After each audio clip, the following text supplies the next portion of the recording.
Bienvenue dans ce podcast où nous allons parler d'un cancer de plus en plus fréquent, le cancer de la vessie. Nous accueillons le professeur Yann Neusillet, urologue à l'hôpital Foch à Paris, ainsi que le docteur Nicolas Benziane, oncologue radiothérapeute au Centre azuréen de cancérologie à Mougins.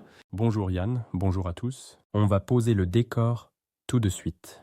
Quand on parle de cancer de la vessie infiltrant le muscle, donc une tumeur qui a franchi la paroi musculaire de la vessie, la question n'est plus seulement de guérir, mais comment guérir. Moi, je défends clairement le fait de sauver la vessie en réalisant un traitement associant radiothérapie et chimiothérapie. Bonjour Nicolas, pour ma part, je vais défendre la chirurgie, la cystectomie totale, donc l'ablation complète de la vessie avec dérivation urinaire, parce que c'est un traitement codifié, reproductible et surtout plus prévisible dans ses résultats à long terme. Justement Yann, tu as raison, la prévisibilité c'est important, mais le vécu du patient l'est tout autant. Dans la stratégie conservatrice, donc lorsqu'on garde la vessie du patient, on réalise un traitement trimodal qui repose, comme son nom l'indique, sur 3 piliers. D'abord, une résection endoscopique maximale par le chirurgien. Donc on va quand même enlever la tumeur par les voies naturelles tout en conservant la vessie saine. Pilier numéro 2, le radiothérapeute qui va balancer ses rayons pour stériliser davantage la zone au cas où il resterait des cellules tumorales. Et enfin, troisième pilier, toujours une chimiothérapie qui permet surtout d'augmenter l'efficacité de la radiothérapie, ce qu'on appelle un radiosensibilisant. Je t'arrête là. Ce que tu dis est vrai, mais tu oublies un point clé. Seuls 25 à 30% des patients avec une tumeur localisée de la vessie remplissent réellement les critères pour conserver leur vessie.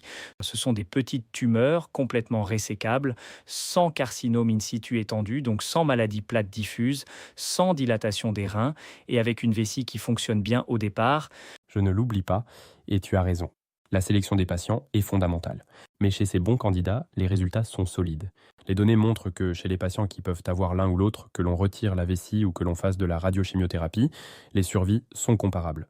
Et au moins le patient garde sa vessie avec toute la qualité de vie que cela sous-entend. Garder sa vessie, oui, mais à quel prix? La fonction vésicale de base est souvent idéalisée. Beaucoup de patients vivent déjà mal avec leur vessie avant tout traitement. Ils se lèvent la nuit, dorment mal, doivent pousser pour uriner, ont des fuites. Chez certaines femmes, il existe aussi des descentes d'organes, ce qu'on appelle un prolapsus, c'est-à-dire un affaissement des organes pelviens. Dans ces conditions, conserver la vessie n'a parfois aucun sens. Je suis d'accord sur ce point. Si on s'entend mal avec sa vessie, la conserver n'est pas forcément une victoire.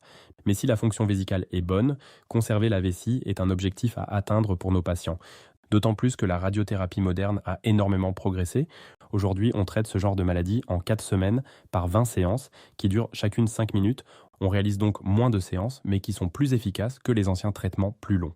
De ton côté, Yann, comment se passe la chirurgie ? La chirurgie, elle, reste très codifiée. On enlève la vessie, on enlève les ganglions autour, donc les relais du cancer, et on reconstruit un circuit urinaire. Ça peut être une dérivation avec un segment d'intestin qui débouche à la peau, ou parfois un réservoir interne. Ce sont des techniques maîtrisées, avec une logique claire. On sait où on va. Le radiothérapeute sait aussi où il va.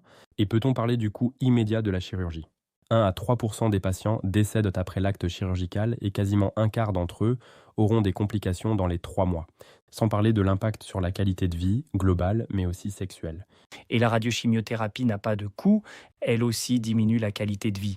Les chiffres sont clairs, que dans les deux stratégies, on perd en qualité de vie. La différence, c'est que la stratégie conservatrice ressemble à un kit ou double. Environ un patient sur 4 n'obtient pas de réponse complète après le traitement. Et là, la conservation s'arrête. Tu as raison. Mais chez les patients qui répondent complètement, environ 80% n'auront plus à passer sur le billard. Et même quand il y a des récidives superficielles, donc des tumeurs qui reviennent mais n'envahissent toujours pas le muscle, on peut encore les traiter localement. Tu oublies les récidives graves. 16 à 18% des patients auront une récidive qui infiltre à nouveau le muscle. Et au total, si on additionne échecs initiaux et récidives, on arrive à presque 50% de situations où la conservation est compromise. Et là, la chirurgie de rattrapage est plus lourde. Plus lourde, oui, mais elle reste faisable. Et surtout, la survie n'est pas pénalisée par le fait d'opérer plus tard. Les patients opérés après radiothérapie ont la même survie que ceux opérés d'emblée et ne font pas plus de complications autour de la chirurgie. Faisable, mais avec des tissus irradiés qui cicatrisent moins bien. Et surtout, plus question de remplacement vésical interne. Après irradiation, on ne peut plus reconstruire une nouvelle vessie avec l'intestin. Le patient aura obligatoirement une stomie, c'est-à-dire une ouverture sur la peau avec une poche externe. C'est pour ça que l'information du patient est centrale. Il faut être clair. La préservation, c'est un pari, mais un pari éclairé. Et quand on regarde les chiffres de qualité de vie globale, la perte reste malgré tout bien moindre avec la radiochimiothérapie par rapport à la chirurgie. Mais ce chiffre doit être mis en face du risque. Et surtout, il ne faut pas sous-estimer l'effet de la résection endoscopique initiale. Cette intervention, qui consiste à gratter la tumeur à l'intérieur de la vessie, aggrave temporairement les symptômes urinaires pendant 2 à 3 mois. Fréquence, urgence, fuite. Plus la tumeur est grosse, plus c'est marqué. D'où l'importance non seulement de sélectionner des petites tumeurs, mais aussi et surtout d'être pris en charge dans des centres expérimentés. La radiochimiothérapie n'est pas une simple recette. Il n'existe pas une seule chimiothérapie standard. Certains utilisent du 5-FU avec de la mitomycine, d'autres du cisplatine, d'autres encore des protocoles différents. La qualité et l'expérience de l'équipe médicale contribuent grandement aux résultats. Et c'est la même chose pour le chirurgien, c'est une question d'expérience et de pratique. Là-dessus, je te rejoins, Nicolas. Mais justement, cette hétérogénéité rend la stratégie moins lisible. La chirurgie est la même partout, ou presque.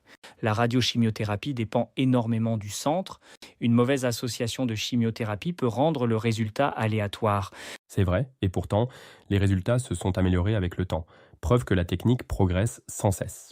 Les équipes les plus expérimentées montrent aujourd'hui de meilleurs contrôles de la maladie et plus de vessies préservées qu'il y a 30 ans. En résumé, pour moi, la cystectomie reste le choix de la sécurité oncologique, surtout quand la vessie fonctionne mal ou que les critères d'éligibilité ne sont pas strictement remplis. Elle évite le scénario du rattrapage lourd. Et pour moi, chez le bon patient, bien informé, avec une bonne vessie de départ et suivie de près, la radiochimiothérapie offre une chance réelle de guérir tout en gardant sa propre vessie, avec une qualité de vie souvent meilleure. Finalement, on est d'accord sur un point essentiel. Lequel ? Il faut présenter les deux options, sans dogme, expliquer les règles du jeu et décider avec le patient. Exactement, parce qu'au bout du compte, ce n'est pas une victoire de la chirurgie ou de la radiothérapie. C'est le choix le plus juste pour la personne en face de nous. D'ailleurs, je suis le premier à adresser mon patient à son chirurgien si c'est la stratégie qui me semble la plus prometteuse pour lui. Un grand merci à tous les deux pour ce débat passionnant et pour votre expertise dans le domaine de la prise en charge des cancers de la vessie. À très bientôt pour un nouvel épisode.